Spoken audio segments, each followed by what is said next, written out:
Lemonade and match. It's unexplainable. It's unconditional. It's unforgettable.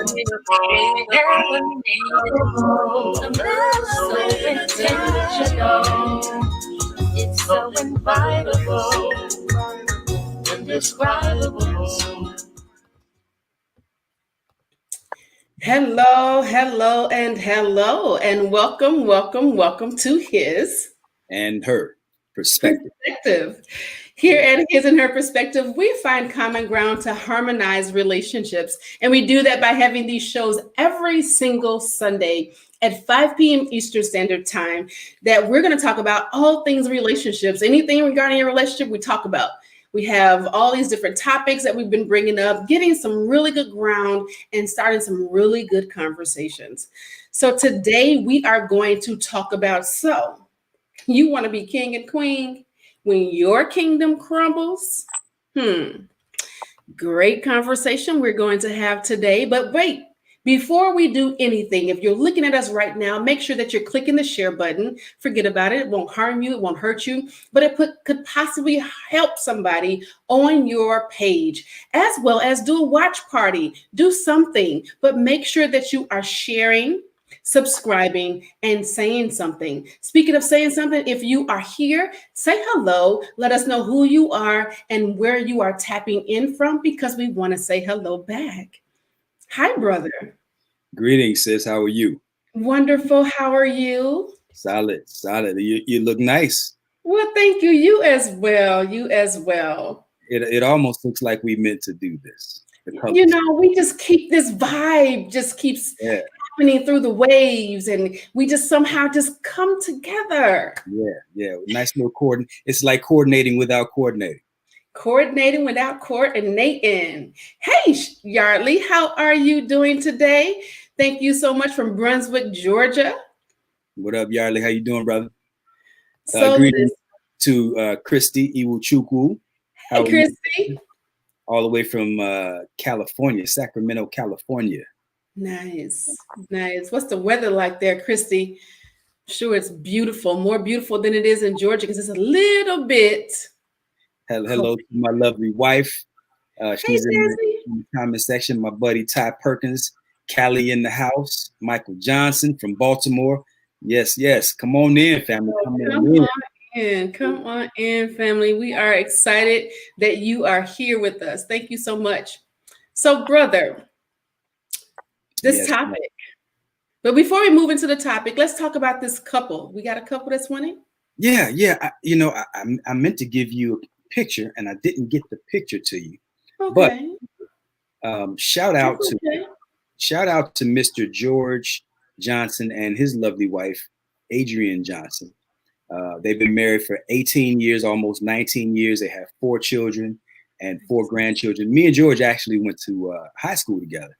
Really? Yeah, so I've known this brother for better than 30 years, and he and his wife are the epitome of a loving, healthy relationship. So shout out to them as our couple of the week for His and Her Perspective.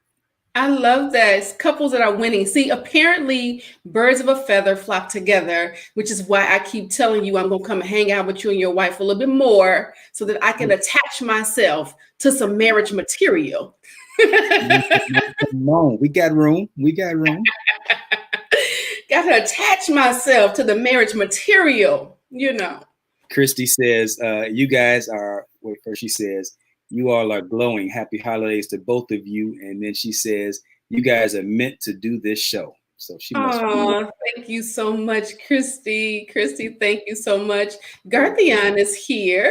Garthian becoming better. Hello, Garthian and family. Hey, y'all is chilling like a villain. Ty says thumbs up. And Garthian says, we're winning too. Yep, we gotta shout you all out too, Garthian. You all are amazing over there too, you and your beautiful wife. Thank you so much for joining us. Absolutely. Garthian, they have Becoming Better. There's their show comes on what time? It comes on tonight at 8 o'clock, 9 o'clock. Give us time. 9 o'clock Eastern Standard Time? Yeah, give us your time, Garthian. What time y'all coming on, brother? Yeah. You let us know so people can tap in to awesome couple that comes on and talks about stuff and relationships and all that good stuff. And y'all tap into them too. Let them know that we sent you. Mm-hmm. So Yarley says that they are also sugar honey iced tea together. We are. Thank you very much, Yarley, for cleaning that up and making that PG for us. Yeah, that's a compliment. He meant it in a nice way. I appreciate Thank it. you so much. This is great. So listen, we are going to talk about some heavy stuff today. So make sure that you're sharing. Share this, do a watch party, share it on your page, share it in some groups that you're in where some grown folks are at, because we need some people to hear this conversation. So how do you want to start this out, brother? Well, we had a clip that you wanted to that we wanted to share, right? Thank you very much. Let me go ahead and set that on up. Yeah. We are going to show you all some stuff here. So let's. In the meantime, while you do that, Christy says, "How do you select the winning couple?" Okay, I can get back to Christy. Go ahead. Okay, we'll get back right with you, Christy, in just a moment. All right, so y'all check this out. What happens when a family airs their dirty laundry in public? I've been married to my wife for 18 years, or 19 years. My wife has never paid a mortgage payment. She's never paid a gas bill, electric bill, but that's what a man does. My husband's like, I got, 1 million views, but it was uncomfortable to watch just because of the comments people wrote. First of all, they don't really know us. To the world, it was just like, oh, this perfect father. But y'all don't know the real him. He's arrogant. He was rude. Like, when he get mad, he throws stuff in your face. You have kids out here that would love to be in my children's shoes. Financially, he's always been there. But sometimes I feel like he should pick up the phone and call me just to see how I'm doing. He pays the bills. He makes sure I have a roof over my head. But it's not like I have a connection with my dad. This is a story of a father who was accused of airing the laundry of his mind. And in this family, there is a particularly volatile relationship with issues that are common to many Black men, and that's the relationship between a father and his son. So this brings us to our topic again. You want to be king and queen, but your kingdom is crumbling. Now, that wasn't actually the clip that I thought you were going to play. That's not the one I had in mind. It was the one where he was standing up talking about how my wife don't ever have to pay nothing. If my daughters need anything, they can come to me. Did he just do all that? Yeah, he just did all that. Did you not see that clip? Yeah, I missed that. I must have had a glitch, man. My matrix must have flipped. Yeah, that was in the beginning of it. I had a glitch in my matrix. My bad. Ayana was there. Then he talked about, he was the one with they were talking about, he was in the living room with the beer. Yeah. Yeah. Man, look, I might need Ayana to come fix my life if I missed all that. No, you just, you were so focused on the whole conversation that you were going to have and all this knowledge that you were going to drop today. Perhaps. Oh, right. Yeah. So I got you, brother. I got you. My wife just said, no, he didn't say all of that. So he didn't. Well, that's what you sent me. No. It was a short clip that was only about a minute long where he said, if a man can't do this for you, then you don't even need to bring him home, or he ain't worth nothing to you. That part. Yeah. But that's not what you sent me. Oh, I sent you the whole. Sent me the whole episode. And I should have sent you a clip, so that's my fault. I take that. You want me to go find it? I'll find it. Maybe I can find it. Let me see if I can pull it up. Yeah, so we okay, so let's talk about this while we're waiting. So Garthian is on 8 p.m. Eastern Standard Time, but our son is in, so next week, Sunday. So it's called the Real Talk series. You guys check in with Garthian 8 p.m. Eastern Standard Time, and check him and his lovely wife out. So listen, today's topic is really, it's happening far more than we really think is happening, where people are not really. That clip that we showed you was him being the king and him saying he's providing and his wife doesn't have to do this and his wife doesn't pay any bills. and things of that sort. He wasn't really talking directly to the daughter, I guess, on that one, but he mentioned that his wife doesn't have to do a lot of different things. So he's showing that he's the king in the house, but then towards the end, when his family is now airing more dirty laundry about them, he's providing, but that's all he's doing. And so that's why I thought that was the one that you wanted to play. Yeah, that was my fault. That was my fault. I should have. Yeah, that's okay. So Ty, so the gist of it is basically him talking about how he is basically he's telling his daughter that you don't deal with the dude that can't do everything he's doing, basically.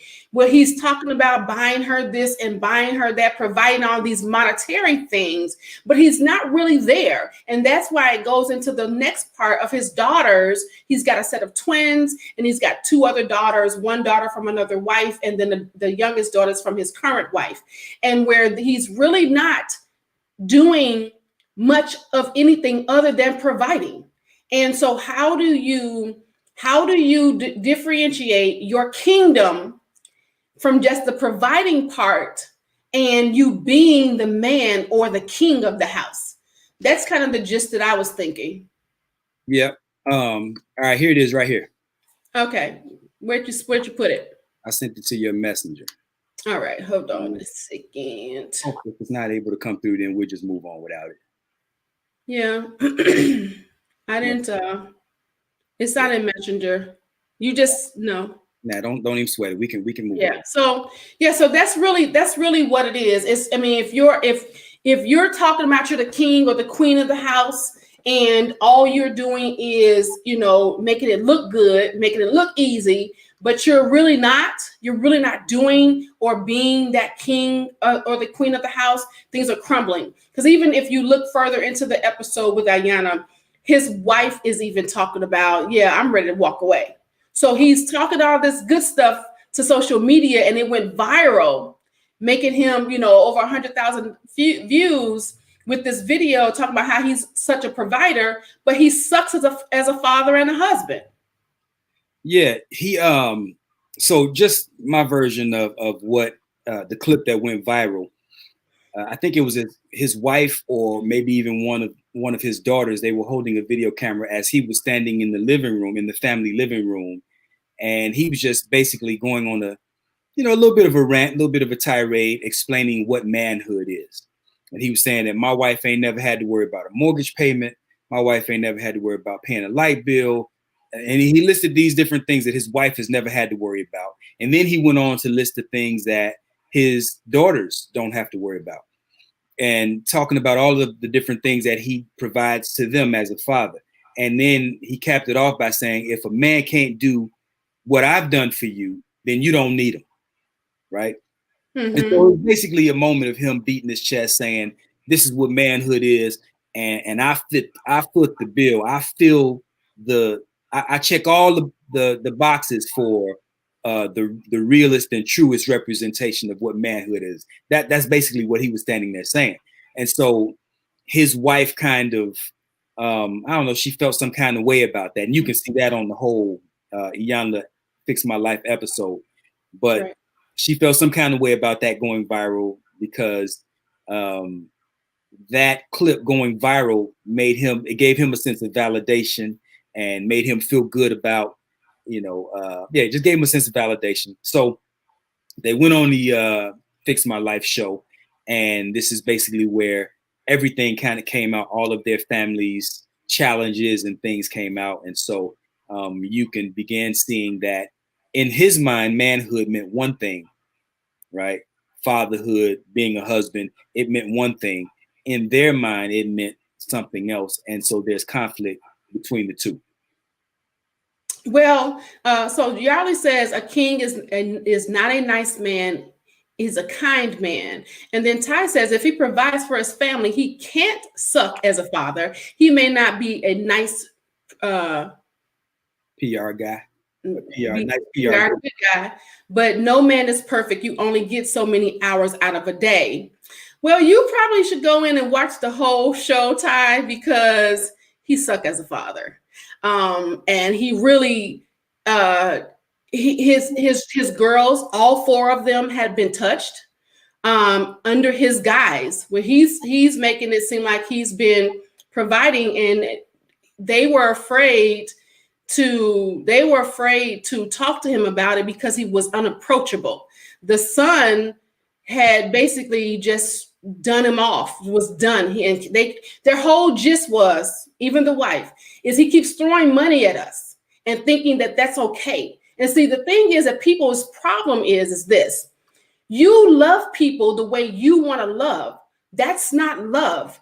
That is controlship, right? If you want to love somebody the way that they need to be loved, that's love, because that's a sacrifice for you.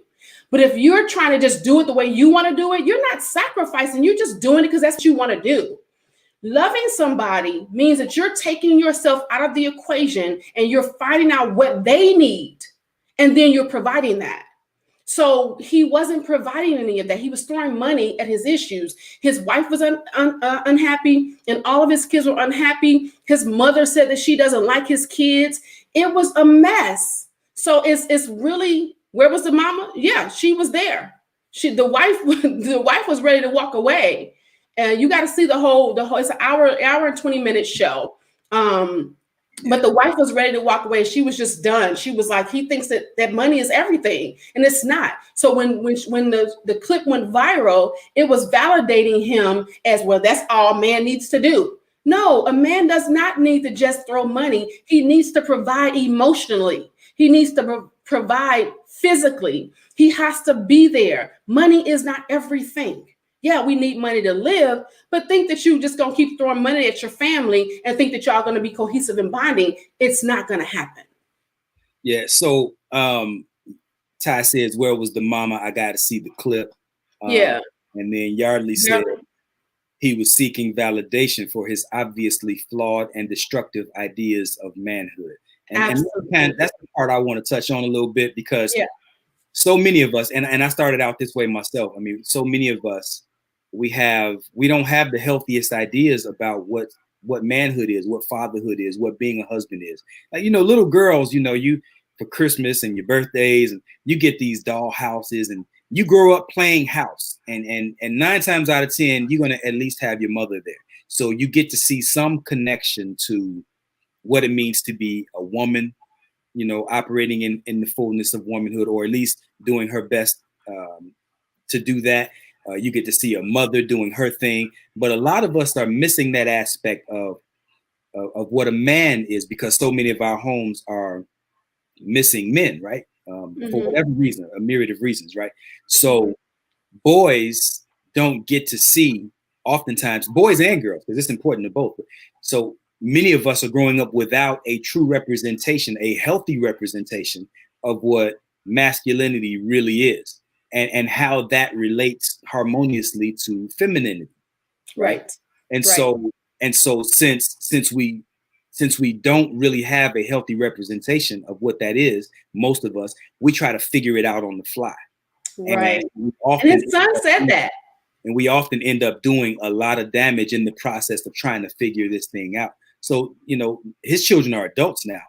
The youngest child was 17, and he's just now kind of learning what some of those mistakes are. And some of them, to the point that Coach Michela just made, he thought, in his mind, as long as I go out and make the money and I provide and they don't want for anything, I'm doing my job as a man. But what he was overlooking was the aspect of how valuable a man's presence in the home is, right, and then a genuine connection with the children, right? So to the point that Ty Perkins just made, if he provides for his family, he can't suck as a father. In the one sense, I get where you're coming from, but providing is not the only thing. There's also a protection mechanism that fatherhood brings, that being a husband brings. And so and part of that protection is a masculine sense of nurturing, right? Nobody teaches us how to do that. Right. And so he didn't protect them in a way of showing them what a healthy relationship is between the mother and the father. So they grew up not being able to see what a healthy relationship between a man and a woman is. And so as they reach adulthood, they're going to go on and perpetuate some of the same mistakes that their own parents made. So their whole generation, maybe even, I was going to say starting from scratch, but maybe even starting over. And see, the thing is that people don't like to hear things like, oh, he sucks as a father or he sucks as a husband. Why? Because those are real in your face kind of things. But sometimes you need to get into somebody's face for it to register. Because if you just go, oh, you're not really being a dad. And if your mindset is telling you what a provider I'm providing, that's being a dad, then your mindset's not going to hear that. But if I shove you, then you might listen a little bit. So then the whole sucking thing is what I did. And so a lot of times we have to really ask ourselves some really hard questions. What does that really mean? Part of my coaching when couples, I ask them, what do you think marriage is? What do you think manhood is? What do you think being a woman or a wife is? Because if you don't know and we don't agree what those two things are, then I may be thinking one thing and my man may be thinking something totally different. And that's why we're conflicting and having conflict, and we don't know how to resolve the conflict because we're too busy nowhere near the same page. So we got to understand and figure out what that whole thing is for us to even try to be on the same page. A couple comments. I want to go back to one of the things. Oh, Ty said, so what if she went to work and he stayed home? She actually wanted to go to work, but he keeps that goes to that control. I'm providing, I control everything in here. She did work. But she didn't work. I think she wasn't working full time at first, but she finally pushed her way out and took a job, but he didn't want her to. He didn't want her to. She was like, can you just give me, I'm not trying to, I just want, if you just give me some space to be me and learn how to be me, then I wouldn't want to leave, is what she said. Mm-hmm. So it's just really, we gotta take accountability. And I love the way that Coach Vaun said that we don't have the examples. And what we are brought up in is pretty much what we're going to emulate. And so I was raised pretty much by my dad, okay? Yes, I had a stepmom, but pretty much my dad was the most constant in my life. So when I grew up and had children of my own, what did I become? I didn't become a nurturer like I was supposed to be, because people are automatically thinking that you're a woman, you're supposed to be a nurturer. No, I became a provider because I was a single mother. I provided. I was throwing money at everything my kids did. And I was automatically thinking that they're going to be good because I'm throwing money. You got Blackberries when only corporate people had Blackberries. You had everything that you wanted, you had. And I thought that was okay, but they were missing the nurturing piece that they got later on as they became young adults. So we really have to understand that the dynamics of both fatherhood and motherhood are absolutely the most important things for children. So if we can stop the whole bickering and arguing of who does what and who does what better, then we can focus on those children so that we can grow them up so that they can be healthy adults in healthy relationships and then do the same for their children. We got a comment from Christy. She says, this love thing for the man can be complicated. The emotional part is often an issue. Some people just hold on to what they learned or knew growing up and refuse to see things different. Ego and pride needs to be released. Absolutely, Christy. Brother James Gifford says, great afternoon. Great afternoon, Brother James. How you doing? James, how are you? We got a couple comments over there too from Ty Perkins and Yardley Bond. So Yardley was saying he's talking about the sugar honey iced tea, but his lineage will sadly be destroyed by his own undoing. Absolutely. Yeah. And then he says kids live what they learn. Absolutely right. Yeah. I'm trying to see. I think Ty made his comment. You read his already. Yeah. So it's just really, we have to really pay attention and get our egos out of the way. But if you start to watch the show towards the end, he starts to realize, because he's watching watching every part of their reveal. So they don't know he's watching. So they're being very open and candid about how they really feel as opposed to if they were having that conversation with in front of him, they probably wouldn't have been as revealing. But they revealed all their dirty laundry, came out. Now watch this. I'm sorry. No, go ahead. Go ahead. Here's the other part to that. These are the product of some very broken hearts, a lot of emotional damage, right? Yeah. And these are the people that are going on to have relationships of their own. So even though this man represents a very destructive, or let me rephrase that, a not so healthy version of manhood and masculinity, his wife also represents a very unhealthy representation of feminine energy. Because if she was healthy, she wouldn't have tolerated the emotional abuse, the verbal abuse. That whole dynamic would have hit different, right? Right. And then their children are going to, well, Ayanla got them some therapy, right? But most people don't go through therapy. There's so many homes around the world. Let's just stay here. There's so many homes, so many families in this country that are born out of that same dynamic. And so this is why you have people today who, regardless of how much you love them, right? Listen to this. There are some people that, regardless of how much you love them, they aren't free to love you back because they're being held captive by their own emotional commitment to whoever or whatever hurt them before. Yep. So you can love with all your might, but there's some pain that you can't love some people through enough, I should say, because they are emotionally committed to what hurt them before. And those daughters, and even that son, are going to be so scarred by their emotional upbringing between their mother, their father, watching that interaction, that is going to be incredibly difficult without some sort of therapy or coaching or counseling. It's going to be incredibly difficult for them to go on and have a healthy relationship of their own. Yeah. And that's the problem that we're faced with, because and that's why I love what Christy said, that the egos have to get out of the way. It's time, if you have children and you knew that you grew up in a dysfunctional family, do know that there's some of those things that trickle down into your children. Okay. And if you haven't offered them some type of coaching, then it's going to continue to trickle down.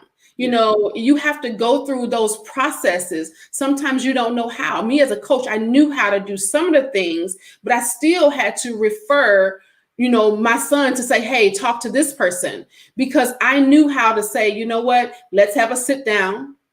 Let me apologize for not being the mother you thought I should have been. And let me tell you why this was that way. Let me tell you what you're up against so that you already know these are the battles that you're going to have. What do I do with them? Yeah. And a lot of families are not sitting down because what have we been told when we're older? You do as I say, not as I do. Right. Or you don't answer, you don't question me about nothing, or what goes on in our house stays in our house. All these different dynamics of us ignoring and avoiding the things that we really need to deal with so that we can take responsibility for that which God gave us to watch over, because they're not ours. Those children were lent to us to be able to bring them up to do something great with them. You got a couple more comments down there. Yarley says he has set his daughters up for failure with men, the son as well with women. Absolutely. He'll any woman that's going to have any type of confidence, he's going to take it as a negative. And Ty says, do you think economic stability has anything to do with it? What are your thoughts on that, brother? Look, the mind can't teach what the mind does not know. Okay. And that brother, after I watched that whole Iyanla episode, and even before I watched that, seeing him stand there, grandstanding, pounding on his chest, he was proud of himself. He had good intentions. I mean, he really thought he was doing what he was supposed to be doing, right? Mm-hmm. But the road to hell is paved with good intentions, mm-hmm. right? So this comment that Ty Perkins just made, do you think economic stability has anything to do with it? I would say, as a community, as a collective, we are suffering from economic stability and instability. But I think that really what you're introduced to in the way of healthy or unhealthy relationships with regards to your parents, who your parents are, mother, father, whether they're there or not, that has a greater impact even than the economic stability or instability, because there are some very poor people all around the world who are passing down much healthier ideals of what motherhood and fatherhood is and what marriage is, what relationships are, right? Than even some of the wealthiest people. So I do think that economic stability plays a part in it. There's no question about that. But I think oftentimes, to the point that the brother in the video, the problem that the brother in the video was having, he was on his grind. Right. And they were economically stable. They were financially sound, is the impression that I got. But they seemed like they were missing so many other aspects of what it meant to just be human and to relate healthily to their father, to their mother, to their siblings. Like there were a lot of other dynamics that were at least equally important to the economic aspect that were missing. We got Brother James Gifford. He says, "So true, Brother Vaun." And he says, "Damn, both of you are on fire." My man, I appreciate it. Thank you so much. You know, to what Ty said, the economic stability, I don't really necessarily think it's the stability part. I think it's the mindset around economics. You know, like you said, to your point earlier, when you said that young girls are given dolls and dollhouses and they're taught to go nurture, but young boys are giving guns and you can't cry, don't you cry, you go out and get the bag, and if you don't make money, then you're not worth anything. That's pretty much where their mindset is. If you're not making money, your worth and your value has been diminished. So their whole thought process when they get to the place of arrival is when they can spread their funds and they can spread their finances out to their families and secure their families is what they're doing. Yep. The mindset around economic stability is where I think that our problem lies, because our mindset is the man provides. Like we were having a conversation on Facebook. One of the girls said, you know, if a man is not providing, paying for all the bills, is he a provider or is he a roommate? And so this whole conversation was going on, and we have been taught that the man provides and he pays for everything. The woman's supposed to be this. So it depends on where we've been taught. You know, we have to know what that dynamic is for us to know what we're dealing with when we're dealing with certain people. If you're walking into a household where he was raised by a single mother, and all she was showing is that they were struggling, the first thing in his mind is, I don't want my mother to struggle, so I'm going to go out and make sure that never happens again, because I don't want to be teased because I don't have the new Jordans, or I don't want to be this, whatever the case may be. So the mindset is where we have to reset and figure out, what do we need to do to redo or like erase away, if you will, the mindsets that we've been taught. You know, all the different things about mindsets around money. If you guys have not read the book, Napoleon Hill's Think and Grow Rich, please grab that book. It will help you shift your mindset. T. Harv Eker has another one, Secrets of a Millionaire Mind. Mind blowing. Okay. It will help you figure out where your money issues are. Look, I love that mindset piece, and that's a great segue. You just triggered something in my mind. I remember listening to Brother James Gifford, and he was talking about the early years of his marriage, how he wanted so bad to be the man and husband and father that his family needed him to be. And so he spent, I think he said, the first 2 to 3 years or so going to all kinds of seminars and reading books, all these different things on improving himself to be a better man, a husband, and father, right? Right. And this is why I love talking to men so much, right? Because in this culture, in this society, and maybe even the world over, there's this faulty notion that men are supposed to have all the answers. And so that leaves a lot of us feeling inadequate when we don't have the answers.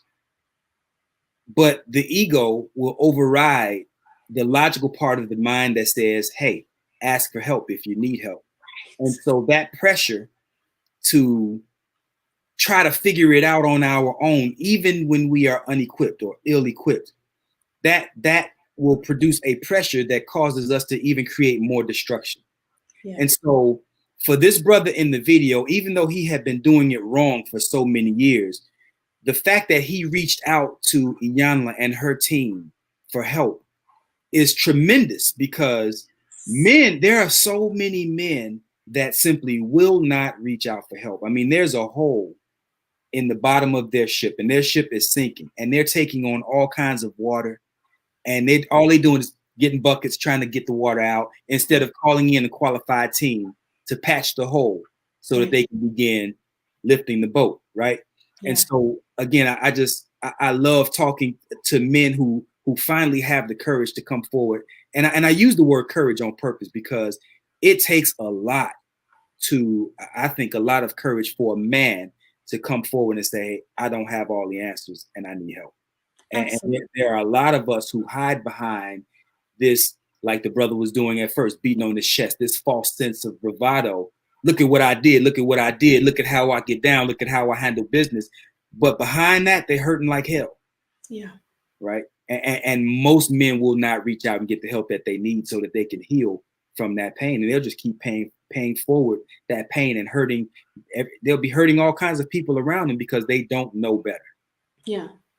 And I love that. That is perfect that you said that, brother, because people need to realize what true king is. Okay. A king is not ruling his kingdom by himself. He is getting help. He has advisors to come in and tell him, what's going on in the kingdom, what's happening out there. He's got people coming in to show him how to be strategic. He's got people coming in to help him provide resources for his family. He is the one that's pulling that. He is just leading. And so that's what a provider is, a leader that says, hey, I can oversee something and some things ain't right. Hold on, what we need. All right, let me get with my advisors. Let me get with my wife. Let me get with my whatever. And then he was strong enough to say, I can't do this by myself. I need somebody that can see further than me because my eyes are blind to what's really happening. And so that right there, providership, that's when he became a provider. Yeah, and there is so much tension right now between our men and our women. And we don't, it's the most basic relationship is boy meets girl, right? I mean, it doesn't get any more basic than that. Right. And we're struggling terribly at that. And we don't trust the people that we actually need the most. Yeah. And so for this man to be able to humble himself enough to say, well, hey, baby, what do you think? Right. It never even occurred to him because I'm the man and I'm supposed to have all the answers. And there is a faction of our society that encourages men to not even consult their better half, their other half, I should say, right, significant other, for her perspective. Right. Right. And there's a line, right? You can do too much of that. You can do too much of that, but you shouldn't be going on and on without at least consulting how she feels about it, what she thinks about it, and vice versa. You got women out here now who are boss chicks, right? You got women out here whose ego is just as big as men's egos have ever been. Right. And they feel like because they make the money, can't nobody tell them nothing. Yeah. And so we're missing some very key components in just the basics of relating. I got a partner that I work with, and his younger brother was going through some hard times, in the streets, drinking, smoking, all this other stuff. And he was telling his brother, he said, man, what you need is a young lady. He said, just get you a woman in your life. And I'm telling you, so long story short, this brother, he was, I want to say 18, 19, maybe 21, somewhere around there, just wilding out. And he got a woman in his life who, I don't know, they vibe well. They got a baby coming, they got married, and it changed everything. Yeah. And because the woman, the right woman, let me preface, the right woman has a stabilizing effect on your masculinity that that it really is no other answer to the question. Right. And so, you know, y'all know who I am. Going to the Bible. The Bible says, he who finds a wife finds a good thing and obtains favor upon the Lord. That simply means that you unlock some things in your life that you never would have unlocked had you not had the right one. Had you not attached yourself to that woman that can help you go further. Y'all, I know most of y'all don't like Steve Harvey. I love Steve Harvey, so y'all get up off my dude. But he says that you can be a good man by yourself, but you can't be a great man till you find her. I love that, because you just really, it's biblical. You unlock this. It's like a treasure chest. And so this is where the women, let's talk about this for a little bit, because we talked about Kevin Samuels last week. We want to talk about him, but I want to talk about this part. That's where women get the whole prize thing. Because when you, but every woman ain't that prize. Let me get this clear, right? You're not that prize for every man. You have to find that one that you're the prize for, right? And when you become that prize, that treasure chest unlocks and all that favor starts pulling out. And you can tell if she's the one because you start to do this. If you walking like this or definitely doing that, you with the wrong one. She should elevate you. Period. I tell people, this is IMO, this is what I believe. If you as a lady are in a man's life and then you can look at him and say he a bum, that's your fault. Because you should be able to discern, and be able to pull out, persuade everything that's in him that should be moving. And if you haven't been able to inspire him to do it, you're not the right one.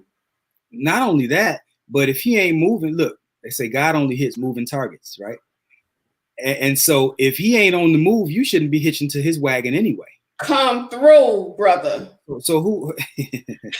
Look, let me read Christy's comment. She says, "I wonder if that was the man's experience of growing up, what it means to be a man, and in that case, he cannot give what he doesn't have. That's a fact." She says, however, if one loves the spouse enough, one should be willing to learn what works. And then right behind that, my wife says, you need a his and her perspective. Absolutely. James Gifford says, we seriously damage ourselves and our loved ones because we refuse to admit we need help. I sought out the teachings of men and women because my mental conditioning wasn't right. The money and time I spent was well worth it, my man. And then he gave you a shout out. He said, what you just said was very powerful, Coach Michelle. Well, thank you very much, brother. Thank you so much. We have to really get this. I see Yarley just booed you because you said you like Steve Harvey. No, I'm telling y'all have to see another side of his goofiness. He is really smart. Yarley also says, sadly, society doesn't care about men. Men must build themselves up oftentimes alone. Vaun is correct. You have to put your ego and pride in check to seek help. We do not want to appear weak. And look, let me address that too, Yarley. You said that we have to build ourselves up alone. Right. And I disagree with that. I disagree with that, too. I think, unfortunately, we're challenged to build ourselves up alone.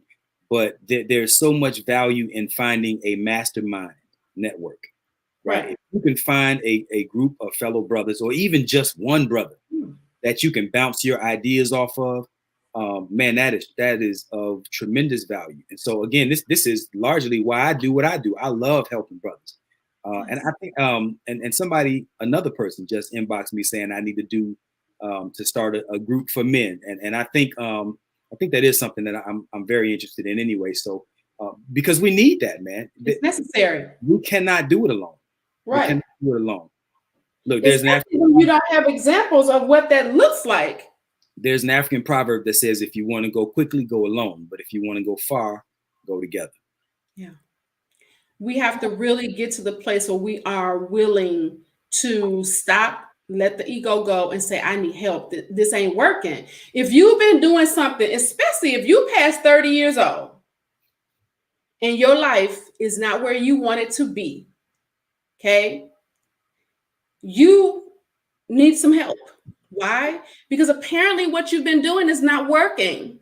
Yeah. So stop, let the ego go, find the help.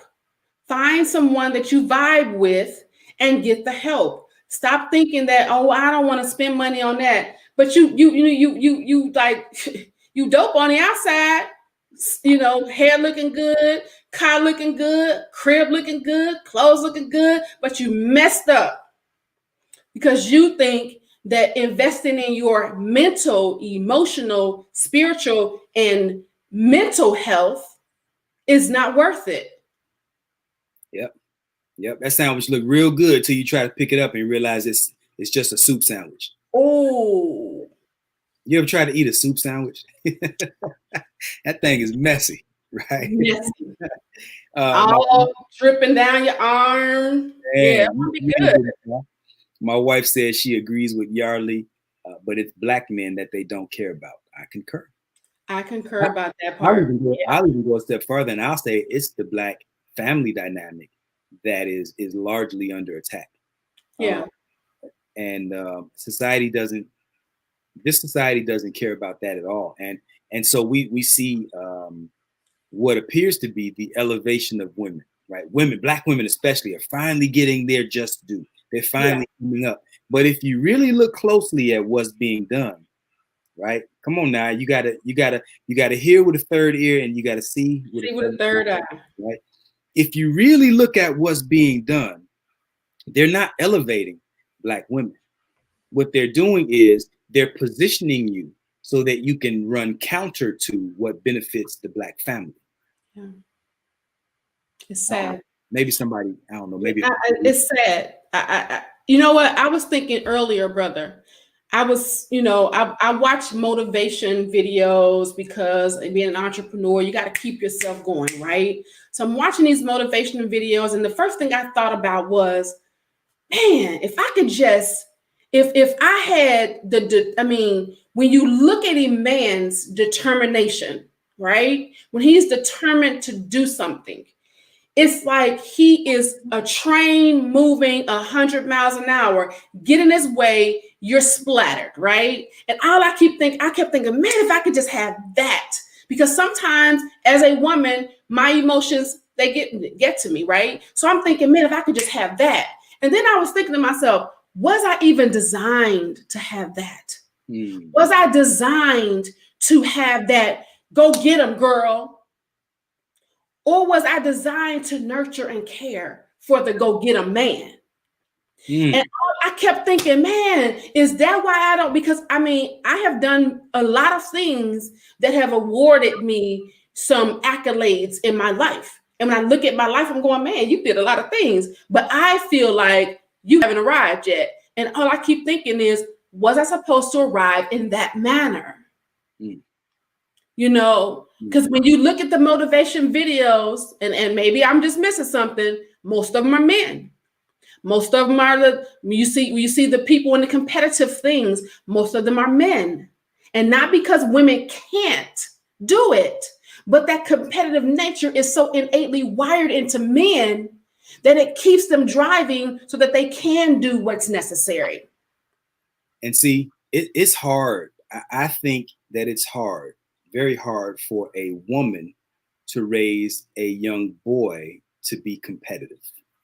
Yeah. Like there is something about a father's presence that sparks a competitive nature in the boy. And there's a couple comments I want to read.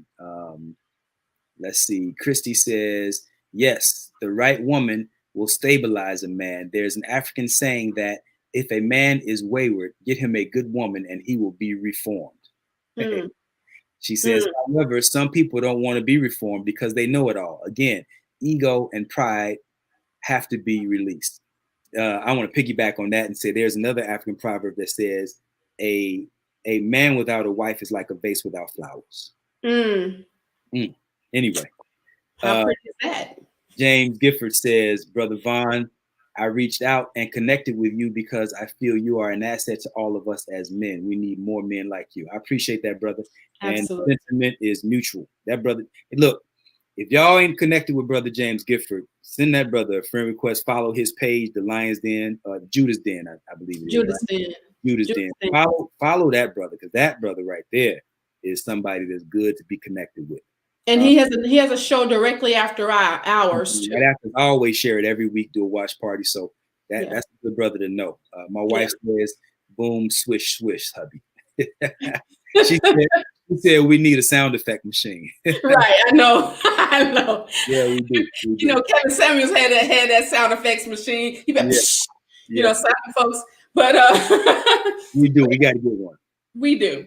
It's really, we don't really understand the dynamics. I love how Yarley says it's destroying the Black family. And that was absolutely on purpose. And the problem that we're having right now, which is why it continues the way that it is because we're too busy, as Coach Vaun said earlier, we're too busy pointing fingers at each other instead of saying, okay, listen, this ain't our fault, okay? This is program channeled, televised into us, right? We now need to do something different. How do we fix it? Let's stop talking about who did what, why did, when. Let's talk about how we can move forward. And that comes into the whole dynamics of what Coach Vaun and myself say every single Sunday. Get yourself a coach. Get yourself two of them if you want one, because you got two of them right here.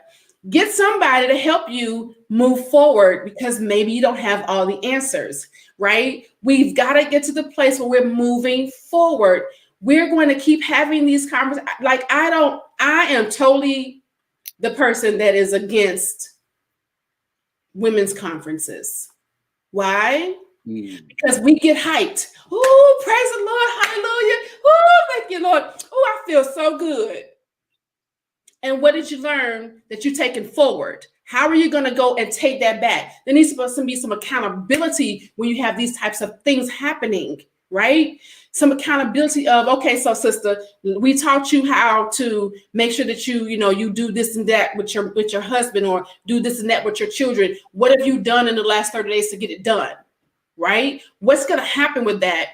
Most people don't have that accountability because they don't have a coach in their life, right? You need somebody that's going to hold you accountable and say, hey, stop all the talking, walk what you talk. Yep. Look, you have, and I ain't going to say no names, but you have some very intelligent, very articulate, and very well-paid people with huge followings. And some of these people are some of the most emotionally damaged people that you can come across.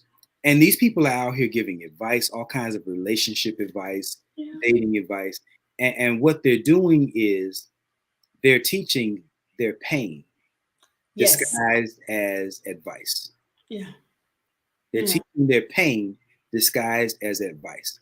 And you can't tell the difference because, not you, but I'm saying a lot of people can't tell the difference because they got some of the same pain points that the person is teaching from. And so you'll hear things like, you can't trust no woman. Women ain't nothing. Dudes ain't nothing. And they're perpetuating these same stereotypes that basically throw fuel on the fire that's burning us out. And again, there's some real popular ones out here, but I will mention this one. I think, just to counter what you said, I guess, because you like Steve Harvey so much, I don't dislike Steve Harvey, but I think his message is similar to Derek Jackson's message.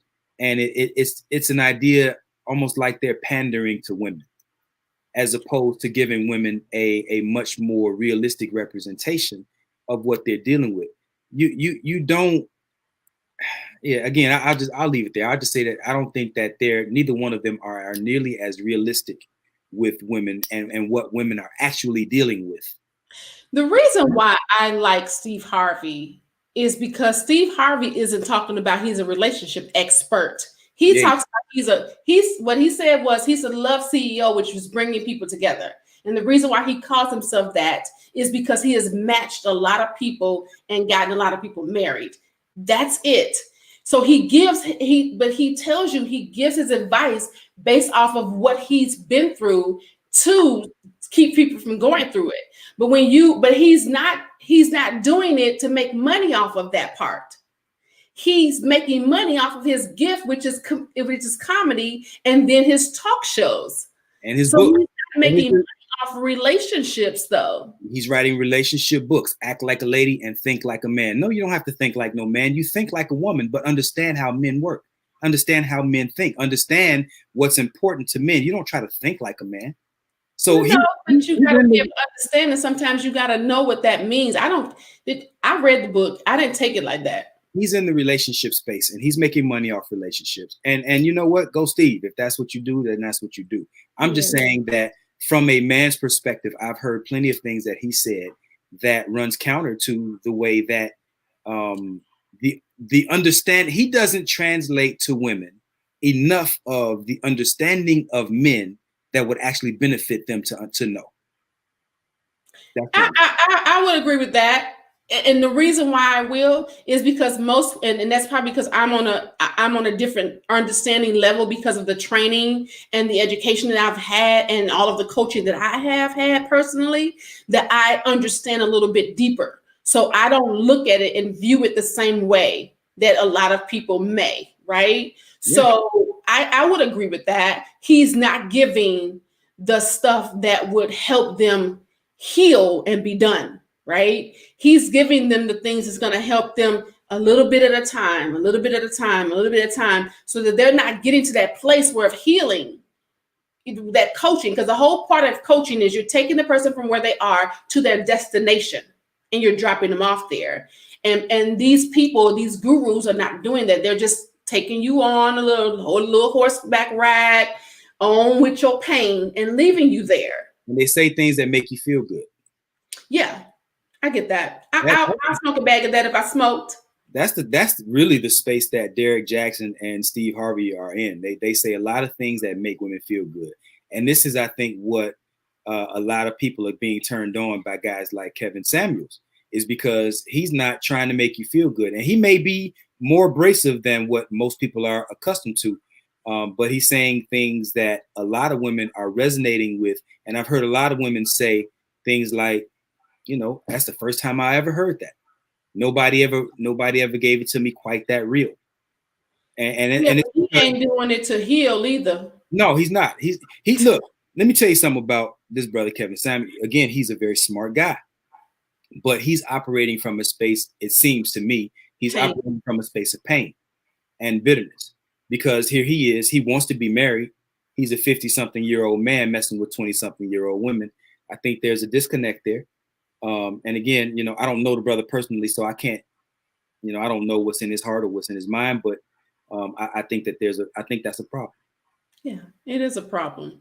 I think that the problem, so going back to our topic with the whole kingdom and the king falling and the queen falling, and we really want to talk, me personally, want to make sure that we understand the order of that, because in order because we know we got Queen Elizabeth, she run the show, right? But she couldn't have been a queen without being the king, without having the king. You just don't rise up and become a queen. So you gotta know order of things and why those orders are there. And I'm not saying that one is more important than the other. I'm not saying that that he's a ruler over all and everybody do as I say and not as I do kind of thing. Not that type of situation. I'm talking about just the coming together of familyhood that needs to be more prominent in our families. You know, back in the day, we had families that would come to the rescue of other families if they weren't getting everything that they needed. Yep. We don't have that today because everybody's all about me, about myself, about I, what I can get and what I'm gonna take care of. And then you have those people that are not even grateful for somebody coming to their rescue to be able to say, hey, you know what, sis, I noticed that you don't have a dude in your crib, but you got a 17-year-old son. You know what? Do you mind if I take him to the basketball game? Do you mind if I sit down and help? You know, can I get him outside and show him how to mow your lawn? I saw you out here mowing your lawn. If you drive it past your street and it's a girl out, it's a woman outside mowing her lawn, but you saw her 17-year-old son, somebody need to be stopping and saying, hey, where your son at? But we're not going to do that because we got folk cussing us out. So there's this real battle that Coach Vaun talked about earlier of us with each other. And you can't tell me how to raise my kids. You can't talk to me like that. And, you know, we need this. It's just, it's a mess. Brother James Gifford says, I'm not a fan of Kevin Samuels for several reasons, but I digress. We'll talk later. Yeah, I get it. Look, I'm not a fan of Kevin Samuels either. There are some things that he says that are very accurate, very profound. But again, he's operating, it seems to me, from, you know, a space of pain. He's dealing with some things. Mm-hmm. And Ty Perkins says Steve Harvey sold Monique out on live TV. He did. Yeah. But those are all things dealing with entertainment. It's all a part. That part wasn't entertainment. No, I'm talking about. Well, I'm talking about that's deeper. You riding with Steve? I get it. No. I ain't talking about that. That's deeper. Yeah. That was Steve Harvey making sure that he don't go out and go against the powers that be. Yep. That was that, because he knew that if I say the wrong thing at the wrong time, my whole thing is shut down. And there's some more powers that I have to still suck up to in order to get to where I want to get to. So no, not yet. No, I would never do that. So in other words, his perspective is profit over people. That's exactly my point. There is. I mean, he said it right there. He said it right there on the show when Monique was there. It's basically profit over people. And so if I have to tell you some things that scratch that itch, that make you feel good about whatever the current circumstance is, I will tell you that, even if it means ultimately, you know, padding my pockets at your expense, toward your detriment. As in the whole entertainment industry. I mean, you call it whatever end you want to do it, call it, but we ain't doing that. No, we're not. Which is why we need y'all to share, right? We need the people to help us get us out there, right? Because we're not pandering. We're not scratching the backs of these upper people, these elites. We're trying to help people get solid foundations to their relationships so that their lineage can move forward in abundance, right? We're doing that, and we're doing it on purpose. So I get it. It's deeper than, oh, he sold her out. It's way deeper. And, you know, I think on some level, I will say, yeah, I do think that it goes deeper than what they shared with us on that show. But on the surface, it was exactly what he showed us it was. He chose a side that day. He chose. So in private, he tells her, I got your back. You right, blah, blah, blah.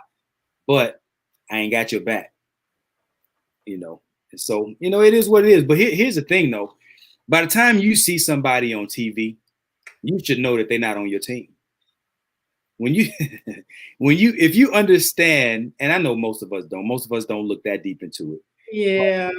But you have to understand that by the time you see a person on television, especially if they're famous and got a huge following, you got to begin to understand that these people are not on your team. They are not working in your best interest.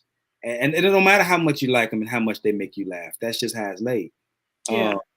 Because they had to do some things, had to say some things, had to agree some things that they had to compromise in ways that you and I, most of us, are just not looking to compromise. And I'll leave that there.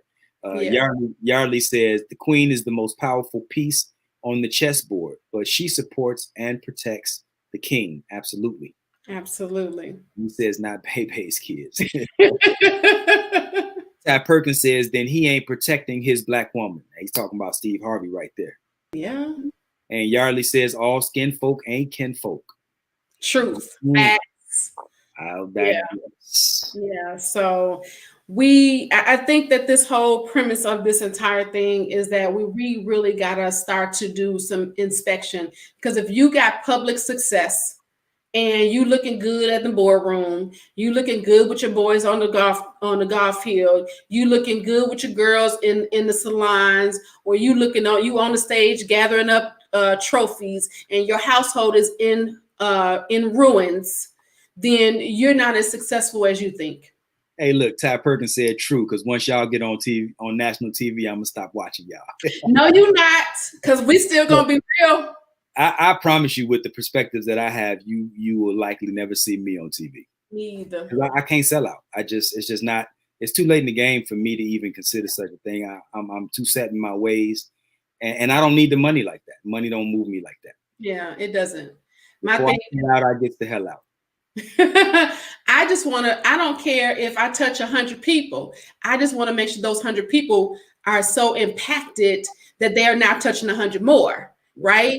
I don't have to necessarily have my hands on those people as long as I'm inspiring enough to move out, right? Because I'm going to tell you what, I don't know if you guys, part of my business, my name of my business is called the Core Woman Academy. And I believe that the woman is the core, such as Yarly has said, right? The woman being the core. When your core is right, most people, when they go to the gym, they're trying to get that core right. Because when that core is not right, you slump over. You have back pains. You start to have pains in your arms. Your legs start to have sciatica nerve. All these things happen because your core is out of alignment. Let that core get tight. What's going to happen? Now the arms are stretched and they're strong. The arms are the children, or the reach in the the arms are the reach in the community that the woman had. The headaches that she had, the strength of her head is now strong, her man, right? The legs, which is her children, who going to carry her on and carry on her lineage, is going to be good. And the back of her community, straight. She's doing well. Everything else around her is well. We need to get in alignment with who we are.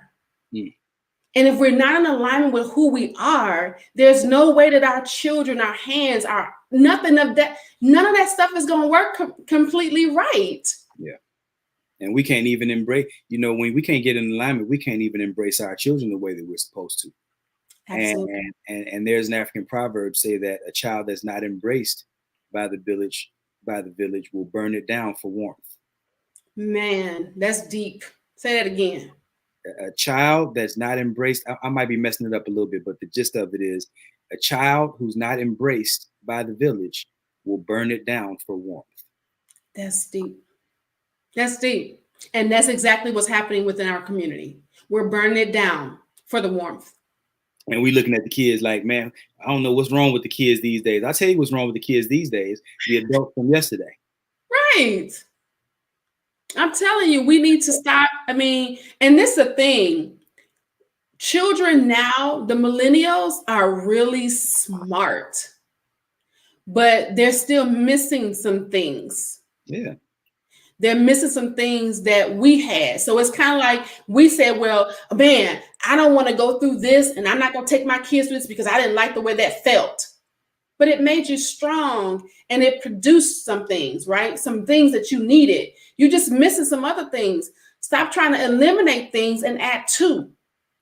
Instead of us saying, well, I'm not going to do this because take what worked, add to it, right? Don't eliminate stuff. And we keep doing that. We keep eliminating things, thinking because it didn't work that way, or we didn't like the way it felt. Stop get out the feelings. It's so hard to teach what you don't know. And that's absolutely true. Just going back to what you were saying earlier, how you didn't grow up with that, learning how to pass on that nurturing aspect to your children. You didn't.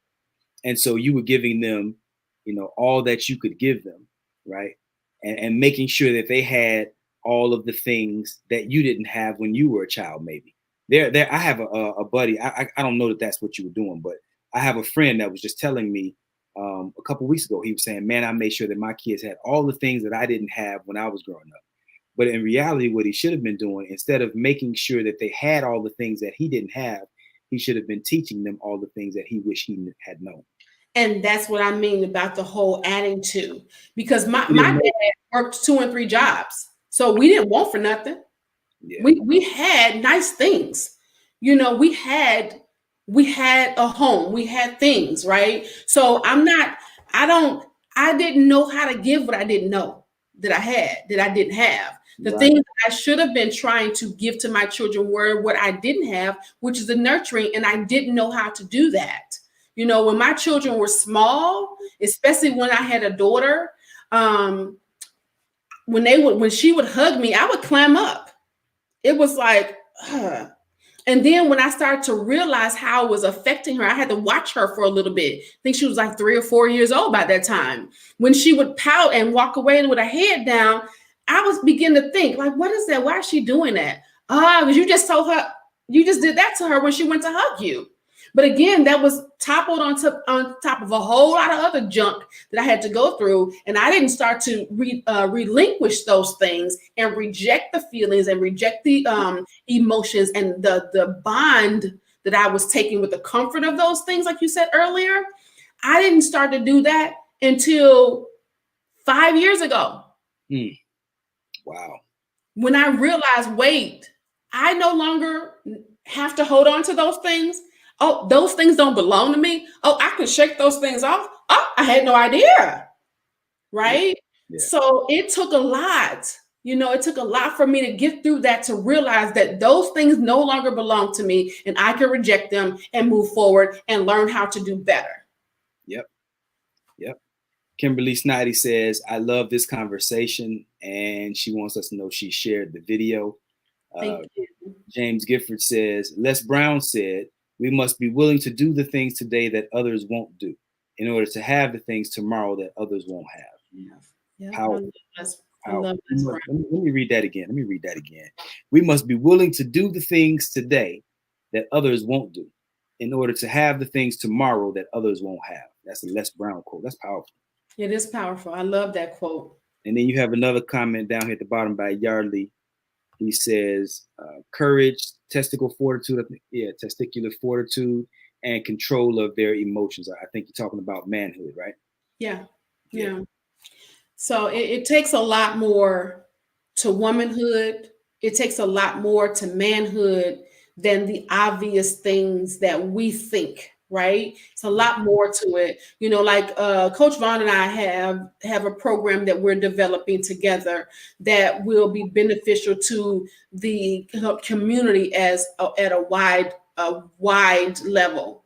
And we'll talk more about that when things come out. But we want you all to know that we are here together, separate. If you want just him or you want myself, if you want to do it together so that you can get a really good, strong perspective, his and her perspective, of what it looks like to have a healthy relationship, please reach out to both of us so that we can assist, because that's what we're here for. We do this, of course, we're going to make you laugh. We're going to talk about some really good stuff, but we're doing this to really be beneficial to our communities so that we can really build solid relationships and harmonize. I know we don't talk much about balance. I personally don't believe there's such a thing.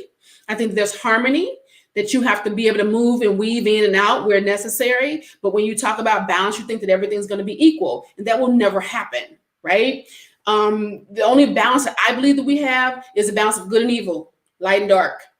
But there's still some areas in that light and dark where they go this way. There's still some areas in that evil and good that goes this way. So nothing stays a full balance. There's always going to be harmony in the universe. And when you learn how to harmonize, you learn how to bring things together. And so that's what we're doing here. So please make sure that you're reaching out to us so that we can assist in some way, shape, or form. Bring us out to your groups that you know about, bring us out to your churches that you know about, so that we can be able to help with a completely pure desire just to help, right? Of course, we you bring us out to a big group, we ain't doing it for free. We ain't gonna tell you that lie. But the whole point is we really are doing this for the benefits of building, strengthening, encouraging, solidifying, and fortifying our communities. Yep. The quickest way to bring balance, or I should say to restore harmony Thank you for correcting me. The quickest way to restore harmony to our community is the reestablishment or the reestablishing of masculine and feminine relationships, to reestablish traditional families. Yeah. If we were able to reestablish traditional families, mother, father, and child, in our communities, that will eradicate almost all of our problems overnight. Yeah, absolutely. It is, and stop worrying about who gonna secure the bag first, him or her. Yep. Yeah. Christy says, great show. Saying balance is like saying 50-50. Yardley says, balance the equation. I'll tell you from our experience, I don't even know how to do a measurement of 50-50. I don't even know what that looks like in my marriage. What it is I do the very best that I can, and she does the very best that she can. And so that might look more like 100-100. Yeah. You know, and so I don't require equal giving of my wife. You know, there are areas that she can give more of, and then there are areas that I can give more of. So there is no requirement of equal giving, but there is a requirement of equal sacrifice. Yeah. I need to feel like she's making some sacrifices that benefit me, enough sacrifices where I feel good about what she's pouring in. And the same thing for me. She has to feel good. The way she feels good about doing, man, my wife, boy, if y'all could see what she has done with this house, it's just me and her here now. We got this big house and everybody gone, all the kids gone, all the grandkids gone, and it's just me and her. And she done went down there and painted me a man cave and put all kind of stuff in my room. I didn't do anything but hang the clock. All I did was hang the clock. She did everything else. So I'm saying these are the types of things that, you know, when you have somebody on your team working on your behalf, the reason that she would do something like that for me is because there are things that I do that make her feel good about doing those types of things for me. You see? And part of the reason that I feel good about continuing to pour into her, making her feel good about things like that, is because she's constantly pouring back into me, making me feel good about making her feel good. You picking up what I'm laying down? I'm picking it up, man. I picked it up. That's the process. That's the thing. If we are focused on giving, I'm focused, you focus, the man focused on giving, the woman focused on giving, everybody receiving. Yeah. And people are out here thinking about, what can I get? Man, that was a beautiful example. Thank you for sharing that, because that's awesome. I'm telling you, this couple right here, to see them authentically, what you see with him, you don't see his beautiful wife, but what you see with him and what he talks about, that's some truth there. To watch them enliven in color, to see them giving without even saying things, they're just natural, they just harmonize. It's such a beautiful sight. And so that's what they're the epitome of what I believe is a real true couple that loves, right? Because love is about, I'm telling you. Yeah, whatever. Yeah. That woman apple in your eye, bruh. She all right. But that's what it's supposed to be. You gotta find that person that's going to be able to pour into you and give to you without recourse. This is me. I always say, like, when somebody says, "Why do you love me?" I say, because I just do. I don't. When you start naming reasons why a person loves you, and those things go away, do the love go away? Right. Love is a decision to give more than you receive. That's really what that is. When you've decided to give more than you receive, and people are so afraid of that because they're thinking, well, if I give, and then I'm going to look like a fool because they're going to take advantage of me. And then if you really love them, then you say, you know what? I love you so much. You didn't respect what you had. I still will not take back nothing I've done for you, but I'm going to walk away. Right? That is okay, because then you've known authentically within yourself that you gave everything of you and you can walk away clean. Yeah. Beautiful, beautiful thing. I don't even have nothing to add to that. I will say as a side note that again, it just so much of it comes down to learning, and people are having to they're challenged with trying to love past their hurts, past their pains, and you know, my wife and I talk about this all the time. Emotions are more powerful than logic, and if you feel strong enough about something, then the facts don't matter. Yep. And so going back to the statement I made earlier about how some people are not free to love you because they're held captive by the emotional attachments of people who hurt them before, right? Yeah. And so there are people out here who, no matter how much you love them, they're just for their own reasons that it's hard for them to see beyond how they feel about what happened to them before you got there.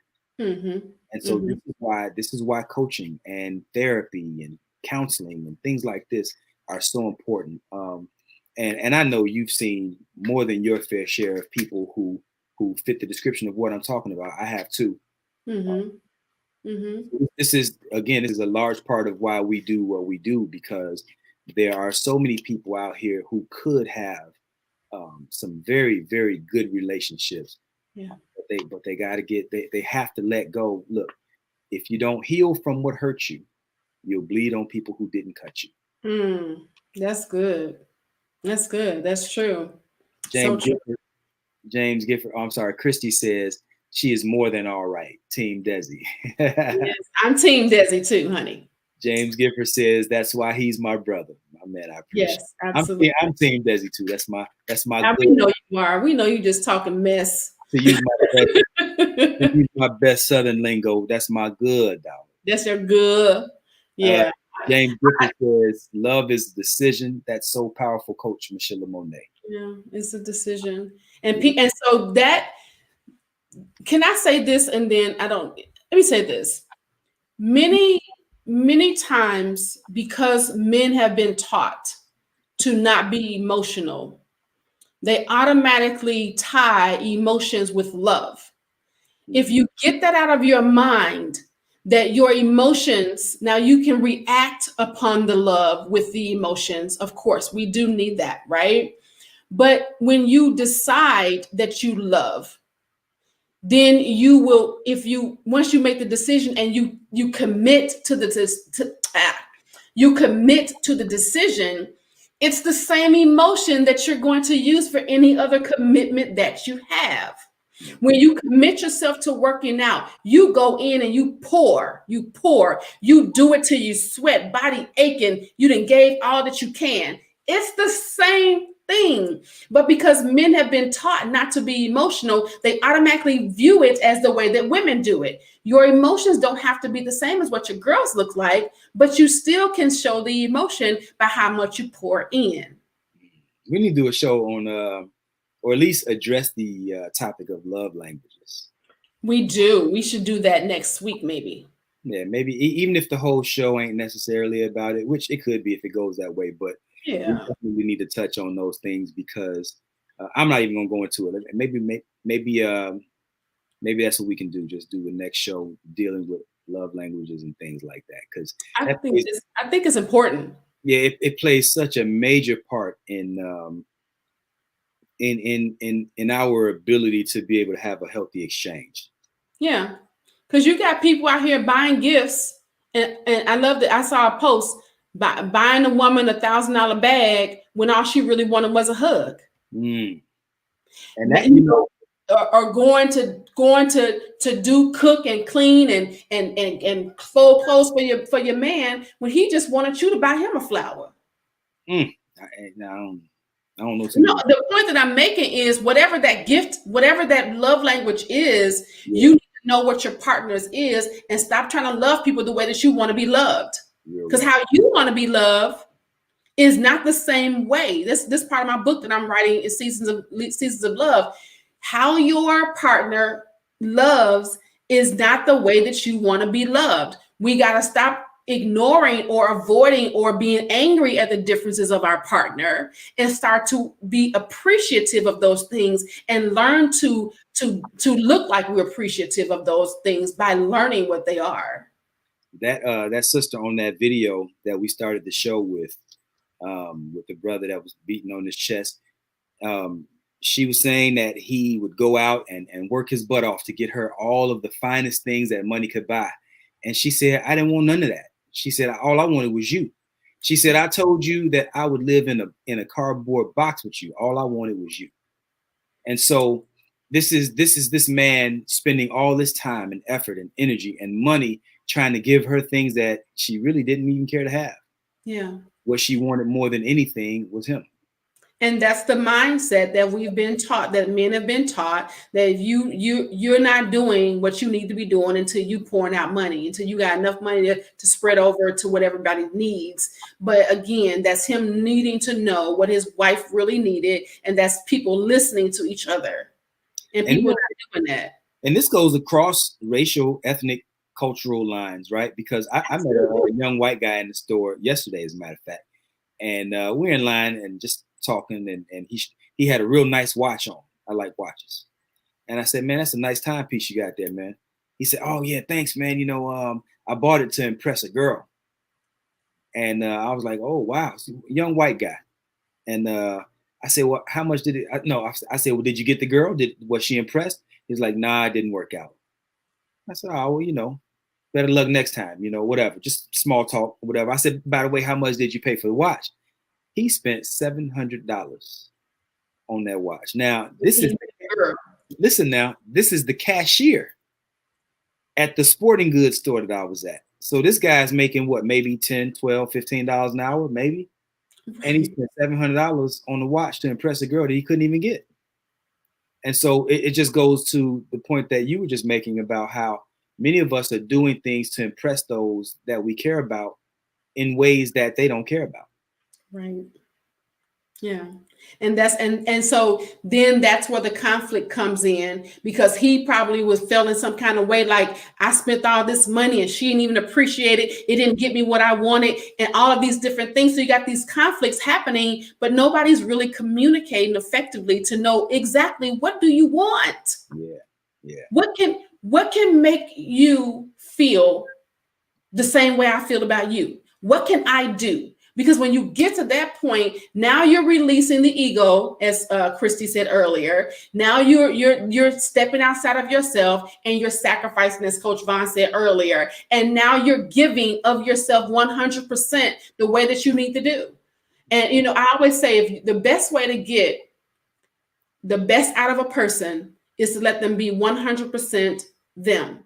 Don't try to change them. Don't try to add to them. Let them be who they are and adjust when they want to adjust, how they want to adjust. However, when it comes to the love, you have to love people how they need to be loved and not how you want to do it. Yeah. That's why I made my wife think I was a goat herder when we met. A goat herder?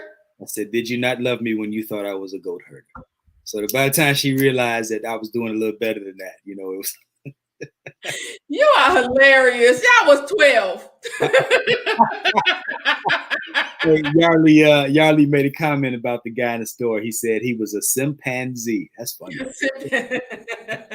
Chimpanzee. Oh Lord, that is hilarious. Well, don't pull up on your first date, you know what I mean, with your finest of the finest on, unless you want her or him to appreciate you for the material aspects. Yeah. Look, if I was single, I mean, I'm so far out of the game, like it's been 30 years, right? But if I was single, I imagine that our first date would probably be at a coffee shop, Starbucks, somewhere where we can just kind of sit down, chill, and talk. And I'm gonna find out if I like you before I spend $100 or $200 on a date for you.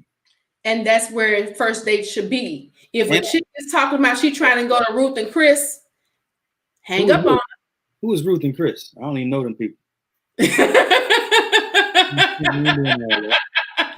like, I don't know what was that? What is that? Yeah. Not on the first date. Yeah, not on first date. Coffee. And coffee look, and donuts. This is one of the problems. Now we're a little off topic, but I think this is in line actually. This is one of the problems that a lot of so-called high-value men are encountering, right? Because there's a school of thought that says a man should get himself together financially first, and then, you know, pursue the woman afterward, right? And so you got men out here who are 40, 45, 50 years old, and they finally got it right where they want it. And they go out and get the prettiest thing that they can find, the prettiest young lady that they can find. Here's one, Scottie Pippen, right? Scottie Pippen went out. I mean, he's a baller. He was making millions of dollars, and now he's married to a woman who's sleeping with a young rapper. See? Right? And so this is what happens when we put when our carrot is the bag, right? We chasing that bag, and then we want to go out here and think we're going to find a woman who doesn't want us for the bag. Right. You know what I mean? And that's hard. That's a really hard space to navigate, because it's very challenging to show these women all of these tangibles that you bring to the table, and not think that she's going to not want a part of that. Right. So look, as corny as it might sound, I'll risk that. I'll say, I think it's more valuable if you find someone early, before you even get the bag. Right. And it's a person of high character and y'all vibe well. I say don't throw that away, man. Because by the time you get to be 45 and 50, it's hard as hell to find, especially if you holding heavy. Like if you bread it up, it's hard as hell to find somebody out here that ain't inspired by the fact that you hold them. Right. You know, and they will take a lot of trash off of you, mistreatment a lot of times. And let's say it's a woman, she'll take all kinds of mistreatment, and she'll get a baby, and you thinking that you secured the family, and she's gonna take half, and it's gonna be hard for you to see your child. Yeah. Yeah. A lot of stuff that just happens because people are focused on the wrong thing. You cannot, other communities teach you to marry young out of college, so that you can then grow together and then secure those things together so that they can see where you came from. I feel like there's nothing wrong. And women feel like, oh, well, because I'm here, or I got this and I got that. The problem with you going out as a female, going to secure your coins and your bag, is that when you get there, now you're looking for dude to be the exact same thing or more, and you may not be able to secure the HQM, right? Which is kind of like that girl. She making $100,000 a year, and now she can't find, because only about 5% of Black men is making over $100,000 a year. So now you can't get there, and then you looking down at the brothers that making $60,000, $50,000 a year, looking at him like, what you got? Can't bring nothing to the table. Well, he might be the best thing since sliced bread that ever walked through your door. But we're so busy looking at the wrong things. Stop looking at the financial aspect of what people do. And don't get me wrong, I don't want to scrub, right? You can't be comfy here. You ain't got no money. You live in your mama's house, right? Ain't nothing wrong with a goat herder, though, right? You say what? Ain't nothing wrong with a goat herder, though, right? Nothing wrong with a goat herder, because he got some goats, man. You can go sell them goats. And the right woman to come in, she gonna learn how to, let's figure out how we can get these goats to make some more goats so that we can go ahead and sell those and then keep these for the breeders. Yep. That's it. We got find her. Yardley, no. He said that was his first date at the coffee shop. I did write up on my Harley, Ron Johnson said. That's what's up. I'm sure that Harley got her. See, that's not bad though. I mean, you'll spend less on the Harley than the average car. Yeah. Right around the same thing. So I don't know that she can really gauge, that you're a baller just because you rode up on Harley. Yeah. That coffee shop, Yeah. That's a good first date. Yard says he was a chimpanzee too. Lack of proper vetting. Now she's embarrassing him all over the place. Yeah, Scottie Pippen's wife is embarrassing the hell out of him. I haven't even seen what's going on with them. Haven't they been together a long time? I think they got at least a decade under their belt. I'm sure. I mean, he's been retired now for at least 10, 12 years, I think. She out here cougaring. Yeah, she with Future, the rapper, Future, and she ain't trying to hide it either. But see, that goes into what we talked about earlier. He's out here securing the bag, but how much? Because don't get me wrong, I'm not saying it's right, but most women, unless you're a thought, don't go out looking for other men if everything is secure, if she getting what she need from her man. And apparently she wasn't getting that, so she had to go find it somewhere else. But see, part of the problem too is that a lot of these guys, when they get money like that, they think that they're supposed to go and choose from among all these models. Yep. You know, and try to turn them into housewives. And now I'm not disparaging models because I don't know all models. It might be some good women who are among these models, but you're going out here choosing women typically on some very superficial aspects of who they are. And women are smart enough to know that that's what you're inspired by. Like, that's really all you want from me is cuteness and sex. Okay, silly rabbit, I got you. And then you find yourself in a trick bag. Yeah. Monique said years ago when she first was doing her comedy, she was like, I don't trust skinny witches. You keep them away from around. Don't trust the brothers. Get a one with some meat on the bones. My wife says, not a smart purchase, but it was a nice watch. You shouldn't be buying love anyway. Roger that. James Gifford says, stop being fake men. She's going to find out eventually.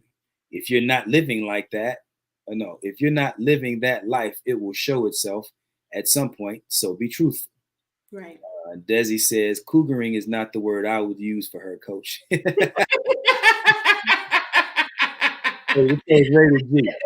what Yarly just said. Yeah, you can't turn a garden tool into a housewife. Into a household item. Right. Yeah. That's very true. This is good, y'all. This is good. Good engagement. Good engagement. This is great. Mm-hmm. What you got? I was just thinking about one of the other things that Scottie Pippen's wife said. She said it was too perfect. Life was too perfect that she was bored. Right? Life is too perfect. She's bored, and he's always working. Now there you go. Because if he was home with her, she probably wouldn't have been bored. But if time to do things with her. I think that Scottie went out and chose one of the prettiest women that he could find, and I think that mattered too much to him. More than what he really needed. Yeah, because I mean, look, man, I guarantee you, I'm willing to bet you that he probably encountered some women along the way who maybe they weren't a 10 on this scale of beauty. Right. Maybe they were a 6.5, 7, but they had a higher integrity level, a higher character level, would have brought more fulfillment to his life, even if they didn't make his buddies say, wow, look at what you found. Right. Because now his buddies are saying, damn, look what you found. Right. Because the whole thing should be longevity and not just what she can do for me in the first 10 years of my life or my career, but what can she do for me when I'm sitting in a rocking chair and can't get up, or I need some assistance in getting me some food, or whatever the case may be. You got to think futuristically here, and people are not doing that. People are thinking about what I can do for the now. When you keep thinking about the now, you're not looking at your future and the purpose of what you're trying to accomplish, then you're going to get that, and it's going to be done in 10 years. And that's why you got people walking away talking about, I outgrew somebody. You outgrew what? What?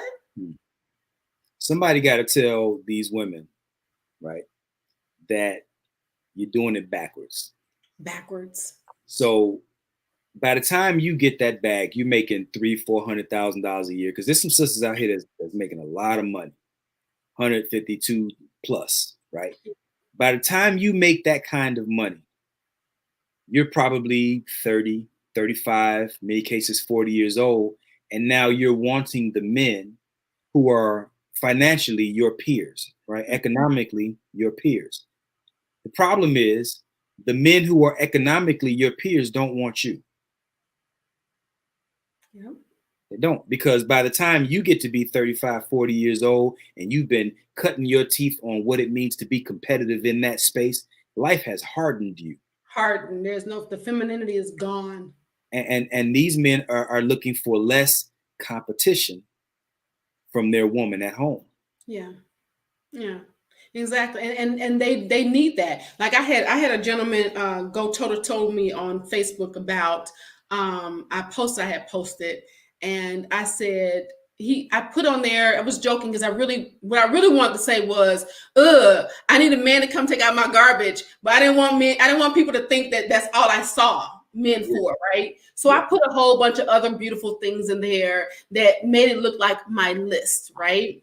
And he began, so you shouldn't put your list out here because people are going to, you know, they're going to look for that and they're going to try to use that against you. And I said, no, people don't need to understand that what I put on social media is for social media. What Coach Michelamonè will not show up in my household when my man arrives. She will not walk through the threshold of my bedroom door. Coach Michelamonè and Michelamonè, two different women. Because I cannot be who I am as a coach and think that my man is going to stand there and be okay with that. Not the type of man that I need in my life. You know, so we need to understand, you want that strong provider man, ladies, but you want to come up and be a boss chick. He don't want that. He want a feminine woman that's going to nurture, bring peace, bring calm, bring warmth to him. And when he can get those things, that's what's going to keep him. Not the fact that you got a degree. He don't care about if you done bought your first house. He don't care how much money you got in your bank account. He wants to know when he has weathered the storm in this world called world, he's come home, can he lay in your soft bosom? That's what they want to know. Yeah, as much as anything, we want a very high degree of cooperation. Come on now. My wife is as pretty as they come. But that would be completely useless to me if she wasn't also equally cooperative. Yeah. And I think a lot of times that's what's missing, just the spirit. And men have to bring that to the table too. There needs to be a high degree of cooperation, both from men and women.